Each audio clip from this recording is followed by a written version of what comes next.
Lisa Left Eye Lopez's final drive. Was it an accident or was it something darker? There are two sides to this story, but there's only one. Backstory. You could always tell when Lisa Left Eye Lopez was carrying a storm inside her. Those enormous eyes didn't just see the world, they absorbed it. Behind the platinum records and glitter painted cheeks, there was a restful soul forever fighting to stay relevant inside TLC's empire. The headlines called it artistic differences, but Lisa knew it was more than that. Pressure, expectation, contracts that tightened around her neck like hands. She was a woman on fire, standing in the shadow of her own success. Nights alone in her Atlanta home became rituals of paranoia. She'll lock the doors twice, then another time, checking closets, scanning corners, standing at the window as the sun cast blaring light onto her face. Across the street, she swore she saw the same vans, the same dark suits, silhouettes, motionless and waiting. They were watching, she thought, or maybe she was just tired. In America, she could never find peace. The noise of fame was too loud. The air itself felt heavy with expectation, and so she fled, not to another city, but to Honduras, to the dense green silence of the mountains, to a healing center ran by a man the world only whispered about, Dr. Sebi.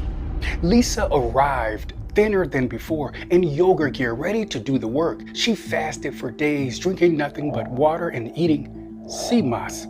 And then something happened. The bitterness of the herbs gave way to a sweetness in her chest, a warmth that spread through her arms and legs. The pain in her body lifted, the tension in her shoulders dissolved. For the first time in years, she felt light, alive, and she could breathe without the world closing in. It was joy in its purest form, joy that made her close her eyes and whisper, "This is what freedom feels like." But even there, shadows followed her. White vans appeared on the dirt road outside the healing center. They came and went like ghosts, leaving only the sound of tires and gravel. She asked about them once, her voice low. Dr. Sebi didn't flinch. "They know I can heal the world without pills," he said quietly.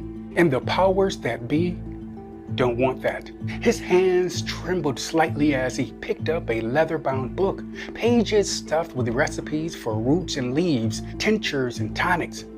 "Everything to cure any disease, Lisa," he whispered. "I give it to you as a gift for your lineage in America." Lisa's eyes widened. For the first time in months, she felt a spark of mission, stronger than fear. "Okay, when I get back from my drive, we'll talk more," she said, her voice urgent, but smiling.